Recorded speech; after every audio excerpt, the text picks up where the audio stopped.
A ver, imagínense esto. Es 1896 y aparece un panfleto, un librito de apenas 80 páginas, que plantea una solución radical a un problema de siglos. Pero ojo, no era solo una idea.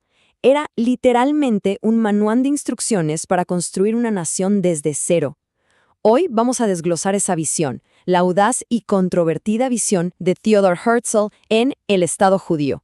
Y Herzl arranca su plan con esta declaración, casi con modestia, como si solo estuviera desempolvando una idea vieja.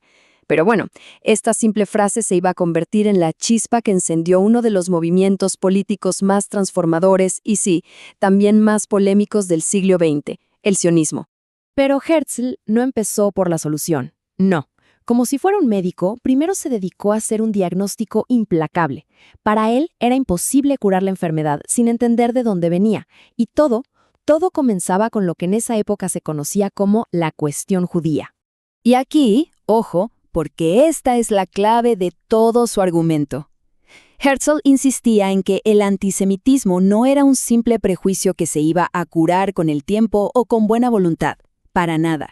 Para él, era un problema nacional, un choque inevitable que, según él, iba a estallar en cualquier lugar donde los judíos vivieran en un número considerable. Y Herzl no se quedó ahí, se puso a analizar las raíces del problema.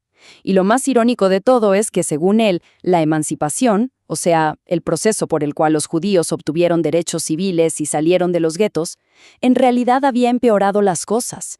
¿Por qué? Porque de repente generó una competencia económica directa con la clase media. Y a eso se le sumaba lo que él llamaba una superproducción de intelectuales judíos. Gente muy talentosa pero sin lugar en la sociedad, que terminaban siendo vistos como una amenaza. Entonces, frente a este panorama tan oscuro, muchos proponían una respuesta que sonaba lógica: la asimilación.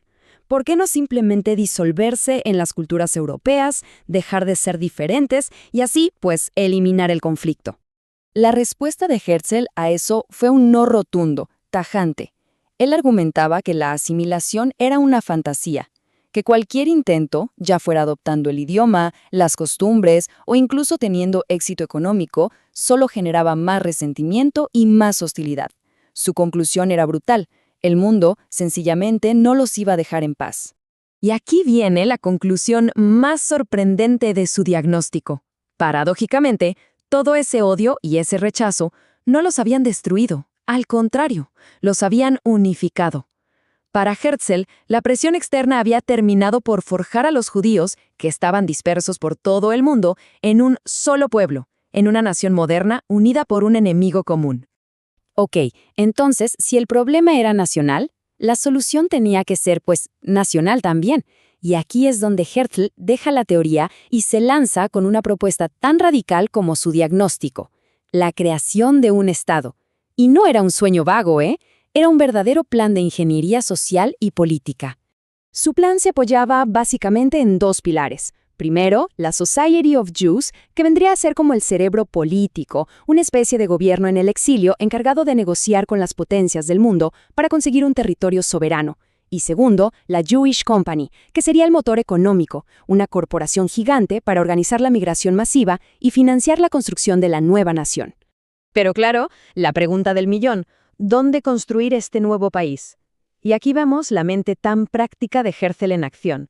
Por un lado, estaba Palestina, la patria histórica inolvidable, una opción con un poder emocional gigantesco.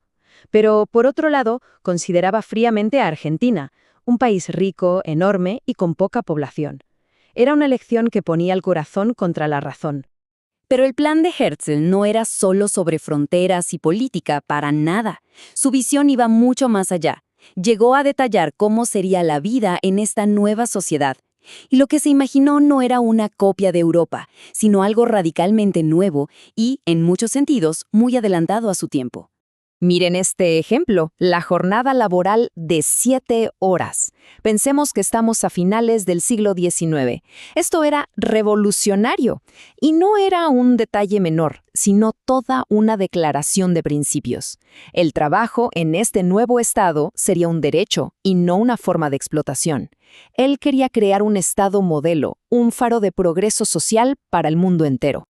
Hasta la migración estaba diseñada con una lógica de relojero.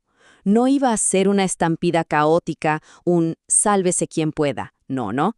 Primero irían los más desesperados, los que no tenían nada que perder, a construir la infraestructura básica.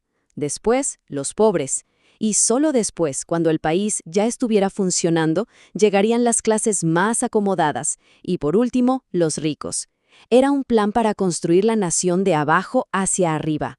La visión de Herzl era increíblemente ambiciosa y moderna. No se imaginaba un refugio austero, sino una sociedad tecnológicamente avanzada, con ciudades planificadas y arquitectura de vanguardia. Su sueño no era solo escapar de la persecución, era crear una civilización superior que sirviera de modelo para todo el mundo. Bueno, entonces tenemos un diagnóstico, un plan y una visión de futuro. Pero ¿qué pasó con todo esto? ¿Cómo es que un panfleto, escrito por un periodista casi en un arrebato de inspiración, pudo transformarse en un movimiento que cambió el mapa del mundo? Esa es la historia de su increíble legado. Esto es impresionante. Apenas un año después de publicar su libro, Herzl escribió esto en su diario con una confianza que asombra. En 5 años o en 50, todos lo verán. Parecía una locura, ¿no? Pues bien, la historia le dio la razón. 50 años y 9 meses después de que escribiera esas palabras, se declaró la independencia del Estado de Israel. Y con esta frase, Herzl cierra su libro. Los judíos que quieran tendrán su Estado. Notemos el tono, no es una pregunta, no es una súplica.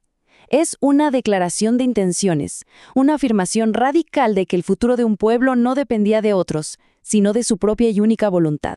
Al final, la historia de el Estado judío nos deja pensando, independientemente de las enormes controversias que generó y sigue generando, plantea una pregunta universal. ¿Qué se necesita para que una idea, nacida en la mente de una persona y plasmada en papel, logre de verdad remodelar la realidad? La visión de Herzl demuestra que a veces una idea puede ser la fuerza más poderosa del mundo.